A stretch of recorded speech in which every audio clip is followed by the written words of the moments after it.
And under assault from both the left and the right, oh boy, an epic battle has just begun. Congressman Steve King says negotiations should start with one simple question: who and how many would each side deport? He's here in a moment to explain. Plus, that super secret FISA memo could be made public right before the president's State of the Union speech on Tuesday. We've got new details on what's happening on Monday, and more evidence that Bill wasn't the only Clinton mistreating women. A shocking new report about a Hillary cover-up on her 2008 presidential campaign. But first, Trump exposes the fanatics. That's the focus of tonight's angle. The president's visit to Davos was, by any measure, a smashing success. He was adored by the elites, he engaged world leaders on the sidelines, and he delivered a speech that was disciplined, serious, and unapologetic. I will always put America first, just like the leaders of other countries should put their country first also. But America first does not mean America alone. The president delivered a calm and reasoned defense of economic nationalism, while at the same time showing respect to our international allies. But regardless of how well the president performs, the media, they'll never give him a fair shake. It's really pathetic. Here's what some of them thought of the Davos speech. It was quite different in tone to the more measured, I guess, what's the word, sedated, some people say. I have never seen a lower energy level from him, where being the content was a victory lap. It was almost, I felt like he was almost going to fall asleep at some point. I was struck by the lack of verve, and I've never seen him more low energy. Well, had the president been really animated, they would have said, he's yelling, he's shouting, he looks angry, the ugly American. He sounds like Il Duce. Now, we know this clique of journalists in D.C. and New York has never understood the appeal of Trump. They've said he's unhinged, he's ill-suited for the presidency. And remember, even before Inauguration Day, they insisted that his arrogant tone and populist policies would destroy him and the planet. Well, they portray him 24/7 as a dictator in waiting and a fanatic who demands loyalty from everyone around him. Well, that's not what the people in Davos saw.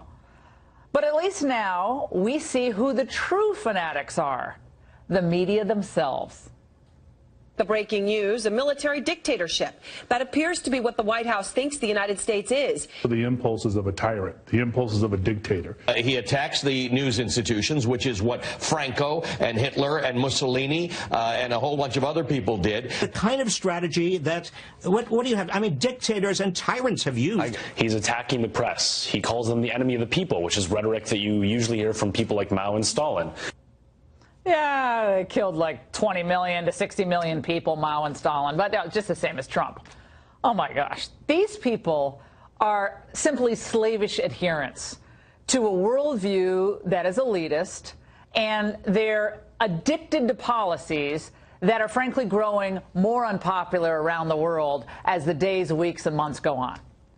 And I'll say this, very few of them have the professionalism to step back for just a minute and absorb the positive news that the Trump presidency has actually created for America.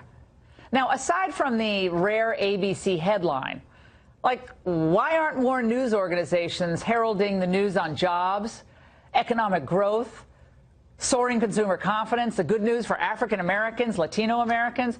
Because it works against their own worldview, that's why. Now, think about it this way. Imagine if the opposite had occurred. If Trump had presided over an economic downturn. Now, they would have said, we told you, Trump is going to destroy the world. These same reporters and pundits would have pounced on his conservative populism and blamed Trump for the derailment of the Obama recovery. It's so transparent. No wonder the media's approval and the ratings keep falling. But I'll tell you this, the media aren't the only rabid fanatics that Trump and his agenda have exposed. Just look at the reaction over the past 24 hours to the president's immigration reform and DACA plan. Now, last week, remember, he was set to offer 800,000 DACA recipients amnesty in exchange for border security and end-to-chain migration, visa lottery, etc. Well, the Democrats rejected that deal, and they shut down the government. It blew up in Chuck Schumer's face. So this week, after working with a broad group of senators, the president has widened the amnesty pool to 1.8 million illegal immigrants. That's a million jump.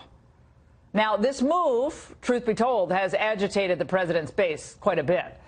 Their opinions were expressed on my radio show today, and they were overwhelmingly critical. If Trump goes through with this like this, he could very well lose my vote in 2020. If he does that, he's committing political suicide. Not only is he going to demoralize his base, he's also going to kill the Republican Party. If he continues to pursue this, he's clearly lost me as a voter. I don't see the difference between him and Obama. I did not vote for Trump for him to do this, and I will not vote for him again if he does that. That's interesting. Do you notice there were a number of Hispanic voters in that montage that we just put together? Fascinating.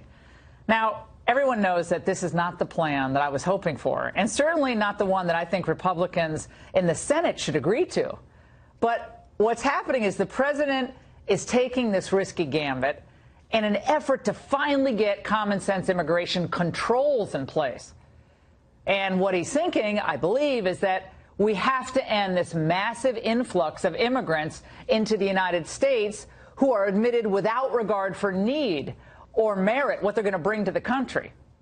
And we also must stop the wave of humanity, illegal immigrants, busting across our southern border every year, only to stay for however long they want. Now, like it or not, that's the administration's thought process. We'll see how it all works out.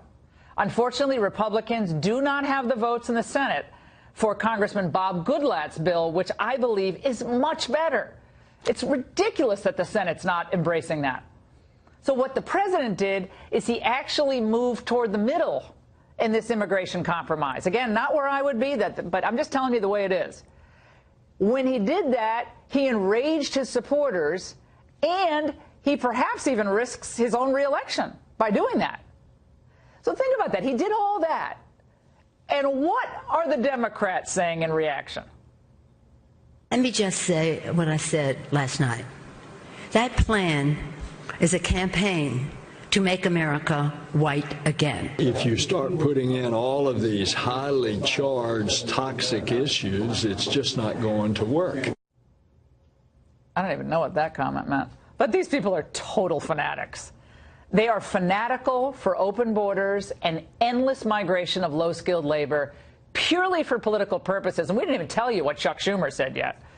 Now, as I said earlier this week, Democrats believe that they have to repeal and replace the American electorate who voted for Trump and continue to vote for Republicans nationwide. They have to get rid of those voters, or at least swamp them with new voters. So Nancy Pelosi and Schumer, Durbin, et cetera, they have to keep their grievance society growing and their identity politics racket going. They have to do this, they believe, in order to win elections in the future, because otherwise, what are they going to say? The economy's thriving. Country's doing really well. They have no ideas. I think they're out of the ideas business altogether. All they believe in is division, identity politics, the blame game, calling Trump a dictator. That's all they have. And if this all means, by the way, this immigration view that they have, if it means like lowering the standard of living for the average working person, the average citizen, by allowing in all these new low-skilled workers, well, so be it. And for the Democrats, if that means continuing to resist Trump, even when his policies are actually benefiting Democratic voters, so be it. I am telling you, these people are dangerous fanatics. And it is they, not President Trump, who end up destabilizing and destructive forces in the body politic. He's exposed them like no one has before. And that's the angle. All right, well, we're going to talk to Congressman Steve King in just a moment. And he's well known for his, hardline stances on immigration. He he believes in what Trump campaigned on, which is you got to build a wall, you got to end chain migration, you got to end immigration based just on family ties. It has to be merit-based, and it has to be great for the American people. We also have humanitarian concerns for people who are truly in need. We've always been welcoming to those people. But that also has to be done with an eye toward common sense. In other words, refugees who come into the country who would not really meld with the American understanding or appreciate our views on non-discrimination and so forth, that would not work. And Congressman King supported the president precisely because of his immigration views, along with a few other issues. And joining us now, without further ado, is Congressman Steve King. And we're delighted he's joining us from Iowa, I believe. Congressman, how are you? Good to see you. Doing just fine. Right in my living room, Laura. It's terrific. Oh, I great. appreciate the chance to be on tonight and your monologue. All right, let's talk. Next time. You've been out in my neighborhood before, and I appreciated that. Fantastic. Let's talk about the president's plan. The 4 pillars of it were announced late yesterday. It's a change from a week ago where it was 800,000 DACA recipients would have a pathway eventually to citizenship. Moved on from that to 1.8 million, kept the other elements basically in place, Congressman. An end to chain migration, $25 billion for the border wall and security, which is good stuff. And the visa lottery system would be kind of replaced, would be used, those 50,000, to end the family and merit-based backlog of legal immigrants who've been applying and waiting for years and years. Tell us what your biggest concern is with this, and could you ever support an amnesty that would lead to a reduction in legal immigration? You know, I haven't seen the plan that would get me to supporting an amnesty under any of these circumstances, but I do recognize the value of the Goodlatte bill, which now looks like this proposal blocks. But the numbers are just stunning to see that President Trump has proposed 1.8 million amnesty to illegals. And, you know, I'm very familiar with his immigration policy. I told him one day that I market tested your immigration policy in Iowa for 14 years, and that's the reason that he's president of the United States today. I think that this will demoralize so very many of his supporters. And how do we get back now to a place where we need to be with this? And by the way, he had a mandate to end DACA, a mandate for a wall, a mandate to end chain migration, a mandate to end the visa lottery. We can go on with this. And why they're matched up against each other, negotiating against himself, is very troubling to me. And I think that seeing the Democrats turn against it, the one thing he's accomplishing is he's convincing the American people of the real truth, which is Democrats don't care about solving this problem. They want this problem to exploit it politically and to bring more and more people into the United States that'll be on their side of the political ledger. I mean, I do think he has exposed them. You know, it's not the plan I would want. And I'm for the Goodlatte bill. I think that would be a great path forward. But let's listen to what Mercedes Schlapp said. I should say before we play it, we invited any White House official onto the show tonight. We were told we were going to have one, and then they pulled him at the last minute. So I want to hear from the White House on this. I'd like to interview the president on this. You know, obviously he just came back tonight, but we hope to have someone on Monday. But let's listen to what Mercedes said from the White House earlier today. Let's watch. Clearly, it needs to be a bipartisan bill. If we would clearly have a 60 votes with Republicans that would support this, it would be a lot easier. We are not, the Congress is not in that position. So this is why you need a compromise on immigration. But clearly, from the standpoint of the White House, it is clear, as the president has said time and time again, there needs to be a wall. If there is no wall, there is no DACA. Congressman, your response. It has to get to 60 votes in the Senate. Well, Goodlatte bill would be dead on arrival. A number of senators told me that today. Would not pass. So what do you say? Well, the best part of that statement is no wall, no deal. We must have the wall. The most important reason we need to have the wall is because walls don't have prosecutorial discretion. Even a subsequent president will have a hard time tearing down a wall. But you get the wall if in we this invest deal, in one and build Congressman. it. You get the wall in the deal. You end chain migration. Chain migration is 400,000 people a year. So in 5 years, you would have more than the 1.8 million amnesty of new family-based migration that's gone. So in 5 years, you would already swamp that 1.8 number, exceed it, and the cuts would still keep coming. So I don't see that you're going to get a cut in legal family chain migration without some sort of amnesty. Maybe not this big, but without some sort of amnesty, well, I just don't see it.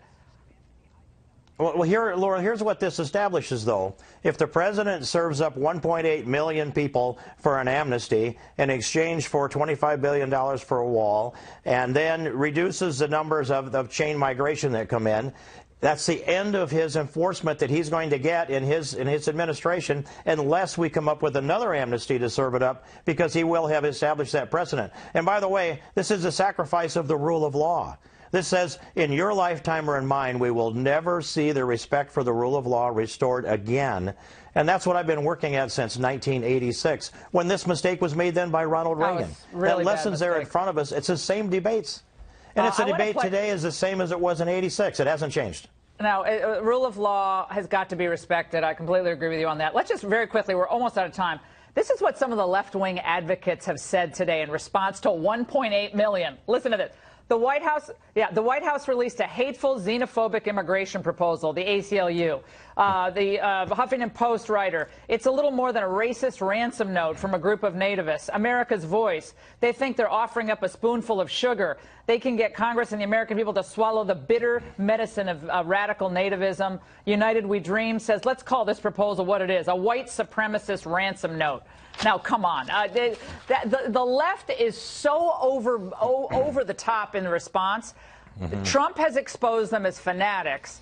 And my listeners are enraged. I can tell you that, Congressman. They can't even believe what they're hearing. Yep. But the practical understanding of all of this is you don't have 60 Steve Kings in the Senate. You don't have 60 Steve Kings who are going to vote for cloture on an immigration proposal. It's just not going to happen. I wish we did. I wish we had more people that believed in the rule of law. And I looked around here a week ago, Laura, and I had a hard time finding anybody. Now that coalition's growing. So thanks a lot for doing this tonight. I appreciate it. All right, we appreciate it. And by the way, Congressman, we could be on the verge of a stunning game changer in the Russia investigation. But the forces aligned against President Trump are fighting back. Our panel of experts will tell you up next what to expect. Do not touch that dial. Political campaign. And I don't care what your political affiliation is, you should be terrified that something like that could happen. And that bar needs to be set. This in itself is a terrifying idea, because you already seeing people that keep moving the goalposts in this about what counts as shocking or what counts as scandalous. This just needs to be viewed as bad in and of itself if that's the case. Well, let's move on to the effect that this might have had on the morale at the FBI. We've been hearing a lot from Democrats, who usually are big critics of law enforcement, especially on the state level, who say, well, the scrutiny of the FBI and this relentless criticism is going to hurt FBI retention, and it's going to shake the public's confidence in this institution. Mr. Gavin, you're an FBI veteran. Your view on that? Those kinds of things are stated, Laura, simply to further their own cause and their own belief. The bottom line is the fine men and women of the FBI will go on doing their job day after day and do it in a superior manner. Their badges are not tarnished by the actions of somebody else. Their badges are as shiny as ever. The only badges tarnished out of this whole thing are the badges of the people that performed in a horrible manner, if in fact that's provable. And I go back to what Kim said, this whole thing of the problem with the predication for the application for a FISA warrant. If that's a problem, when it appears that it probably is, that's atrocious because it puts in jeopardy future FISA warrants going before FISA judges and courts. And that's going to be a real problem. Mr. Gavin, it makes it all seem political. This is supposed to be an agency getting to the truth, balls and strikes, objective. We start using the FBI for political hit jobs, and then, you know, all bets are off. And that to me is really disturbing. I mean, I lived in the old Soviet Union as a student. That's what they did there. And so they like to call Trump a little dictator, and oh, he's a dictator, he's an autocrat. I find this to be much closer to police state tactics than anything they've accused him of. And Congressman, I'm going to go back to you on this. The fact that we still have agents working and investigators, lawyers working in this investigation with such clear, at least the appearance of a conflict and a conflict of interest, appearance of partisanship and animus toward the president, after everything we've learned, is stunning. Whether it's Jeannie Rhee or whether it's Andrew Weissman or any of these other people, that they're still in the investigation. That's amazing. Well, and one of the things I can say about this intelligence memo is that names are named. And so we're going to be able to see who is engaged in conduct that has shocked me and so many of my colleagues in the Congress. And I think that the result of all of this should be bipartisan legislation to actually reform these processes so that you don't have these folks sticking around after bad acts. You've got more oversight, more transparency, and then we can restore confidence in the FBI and Department of Justice. Look, we don't enjoy beating up on these entities that are essential to preserve our democracy. We just want to see them work for the American people, not for the interests of a political party that's trying to do a hatchet job on someone who's been elected president of the United States. And Kimberly, before we let you go, the move to focus on whether Trump was itching to fire Mueller or said something, whether he was frustrated, and McGahn said, "You do that, I'm out." You know, I'm not. I think the White House is maybe disputing that. It's unclear. And the president's back from Switzerland now. But to me, that doesn't surprise me. If the president truly feels like it's an unjust investigation, and then investigators who are working on it are themselves biased or Clinton or Obama loyalists, you know, I'd be frustrated too. I wouldn't move to fire him, but I'd be frustrated. Well, there's no crime in asking questions, too.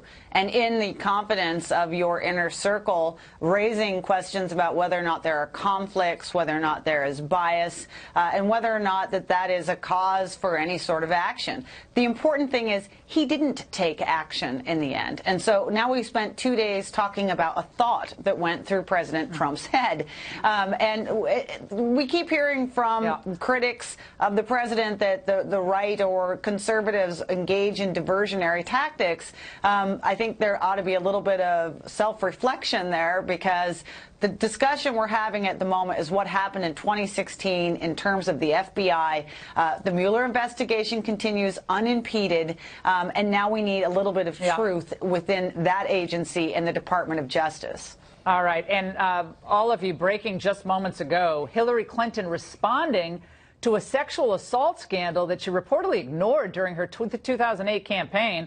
We'll tell you what she's saying now, and a lot more coming up. Great segment. Back with some breaking news. Today, the New York Times reported that Hillary Clinton protected a senior campaign advisor back in 2008, her faith consultant, Bernd Strider. He's accused of sexually harassing a female coworker.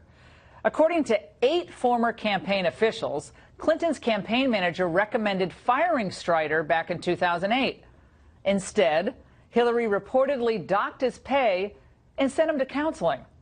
And Hillary Clinton just tweeted out her first public response to the story, writing, "A story appeared today about something that happened in 2008. I was dismayed when it occurred, but was heartened the young woman came forward, was heard, and had her concerns taken seriously and addressed. I called her today to tell her how proud I am of her and to make sure she knows what all women should. We deserve to be heard." That's not my best Hillary impersonation, but I do a better one. Let's get reaction from radio host, Fox News contributor Tammy Bruce in New York. And here in Washington with me is Jose Aristimuño, former DNC deputy press secretary. I love saying it, Aristimuño. I like saying it correctly. Great to see both of you. All right. Hey. Tammy, I'm going to give you the first bite of the apple with Hillary. I mean, she makes the statement on Twitter. Fine. Everybody has a right to be heard. That does not change the underlying point here that in the campaign itself, she was put on notice as his conduct. Get rid of him. Yeah. And she decided to protect him. From both her national campaign director and the campaign manager told her to fire him. If Hillary, in calling this young woman, which also might have been seen as an effort at intimidation, because she apparently has not called her in the last 10 years, because this happened during the 2008 campaign, if Hillary really wants all women to be heard, she should remove the non-disclosure agreements that everyone in that campaign is burdened by, including this young woman. In addition, did she apologize for removing that young woman from her position and out of that man's purview, while just, again, docking his pay, as you noted, but she was removed from her job and placed in a different job, but she was the one who had to make the adjustment. And after all of this time, this young woman has not been able to speak up. As you've mentioned, the New York Times spoke with 8 people, and this is the other underlying lead, Laura, is that all these people knew, not just through the 2008 campaign, but then through Obama's 8 years, and then through the 2016 campaign, which many people say was the inspiration in a certain way for the Me Too movement. And Hillary didn't just not fire him. She resisted the requests of other women on that campaign to do that.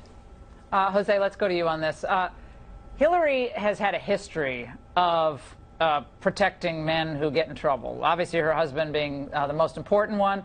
But then remember what happened with Juanita Broderick. She actually, according to Juanita, who alleged that the president, former President Clinton, many years ago raped her, sexually assaulted her, that Hillary actually added to the intimidation and basically, you know, said to her, we don't want to make this a big deal. The bimbo eruptions that James Carville talked about, we got to put those down.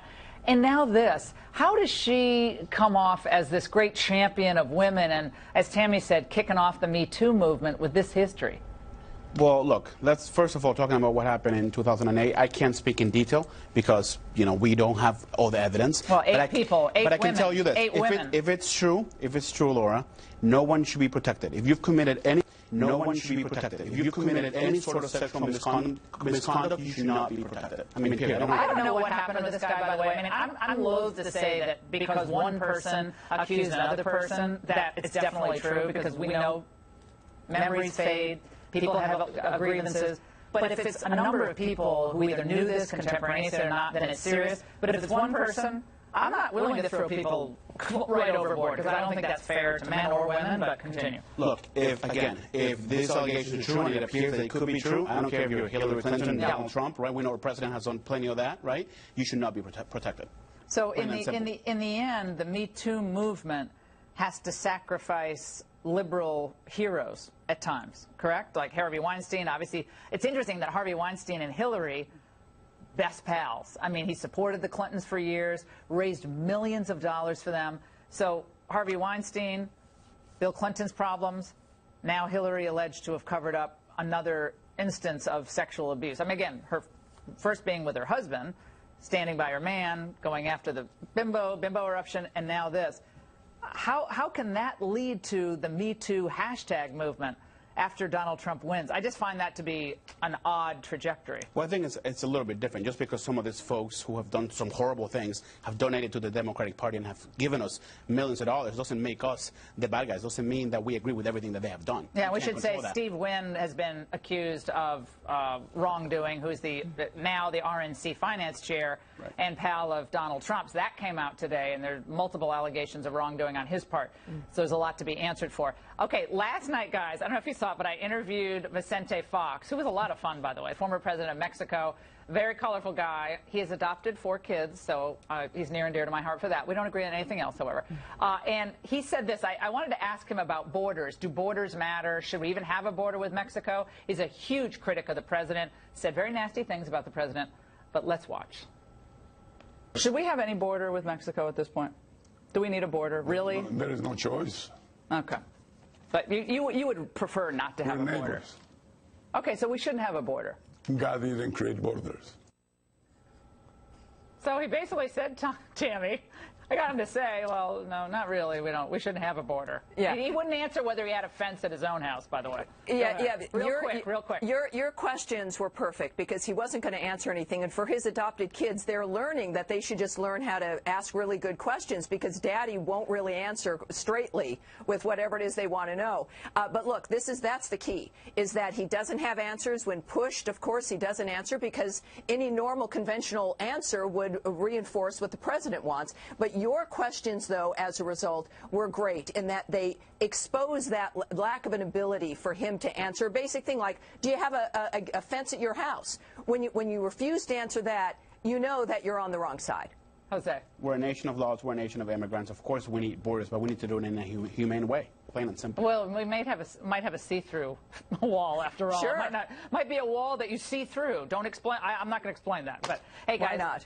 Happy Friday. Great to see both of you. Same and to by you. the way, guys, what's the difference between Donald Trump and Jeb Bush? Well, we're going to demonstrate with some examples from the last 24 hours. Jeb is back. An interview this afternoon. We actually ran into him earlier tonight. It's a little uncomfortable.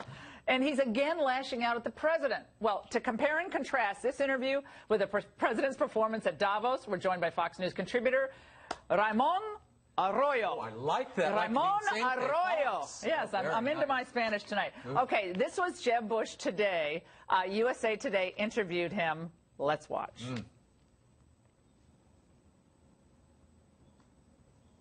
Who's the head of the Republican Party right now, in your view? Well, it has to be the president.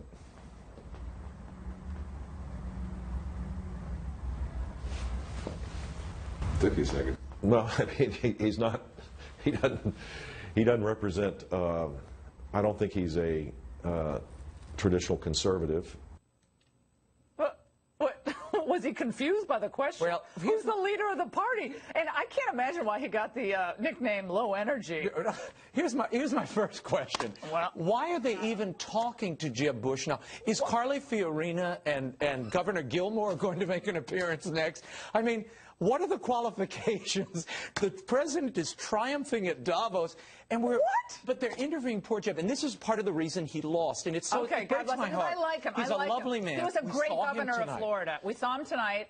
He's a gentleman, a school choice advocate, He and I was have great. to tell you, okay, that's he's enough. really good at that. But okay, let me move on. He's mean to Trump all the time. But look at the optics. He's sitting in a middle school library on a child's chair, and he looks like he's being schooled by the principal. It's very sad. Okay, now Trump would never allow himself to be no. interviewed So like this. compare and contrast that with, well, Donald Trump today. I think we're doing a very special job, and I really believe it was time. And it was time to do that job, because I don't think the United States would have done very well if it went through 4 or 8 more years of regulation and really a very anti-business group of people. In 1 year, we've cut more regulations in my administration than any other administration in 4, 8, or 16 years in the one case. And we have a ways to go. I mean, we're probably 50% done.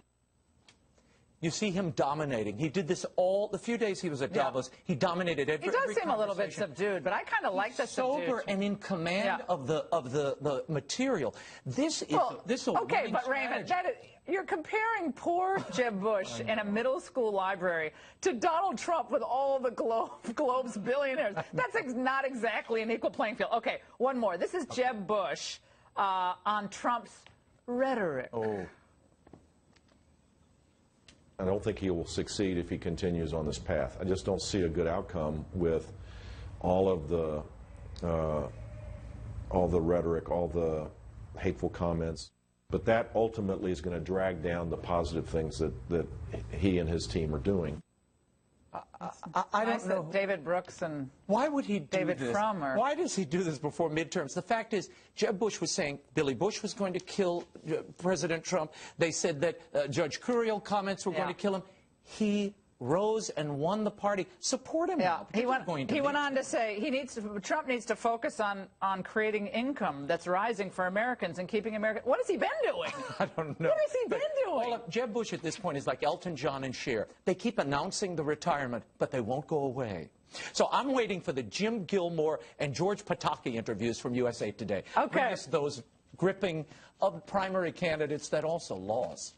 No Very one will sad. call you low-energy Ramon. I won't be low-energy No. Ramon. Oh, my God. I'm never doing an interview in a middle school library. Don't do it. Never. Never on those low chairs. No, you know, that's not good. with Harry Potter. No, in it. no. It never works. All right, Takes all well, the credibility away. Jeb Bush lost when the GOP voters rejected the Bush dynasty in 2016. But Democrats apparently didn't get the message, Ramon, because you won't believe who they've now picked as their fresh face for the future. Another political dynasty reboot, and Crystal Carrington and Blake won't show up for it. Coming up.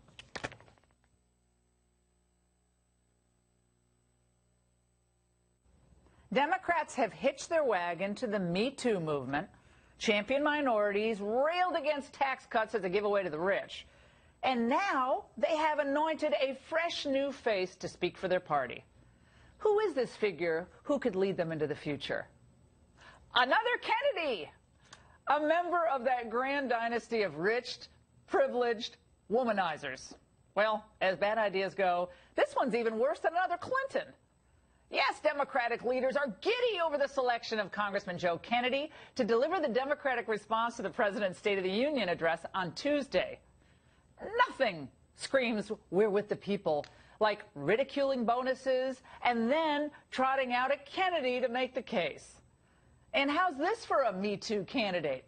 The nephew of notorious womanizer JFK, and of course, dear Uncle Ted's contribution to the women's movement can be summed up in one word: Chappaquiddick. And get this, much of the party hierarchy seems to be in lockstep. Nancy Pelosi remarking, "Congressman Kennedy profoundly understands the challenges facing hardworking men and women across the country." This from a woman who derided the massive bonuses and pay hikes across the Trump economy, about 3 million Americans. She called them crumbs. But I guess the elites in San Fran and those who stroll about the Kennedy compound playing touch football, well, they are just crumbs. Good luck winning over the American people with a member of another discredited dynasty. My friends, the future is with the people. It's not with the old political families that ran the country almost into the ground and that the country is tired of. The American people want ideas that work. Not enough to be a celebrity and a name. Solutions matter. And we have a lot to get to still in our last segment. Stay with us.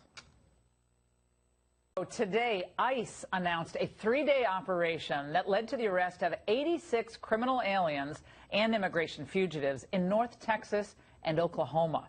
The prior criminal histories of those caught include everything from sexually exploiting a minor to manufacturing meth. It's great to see ICE empowered to do their jobs.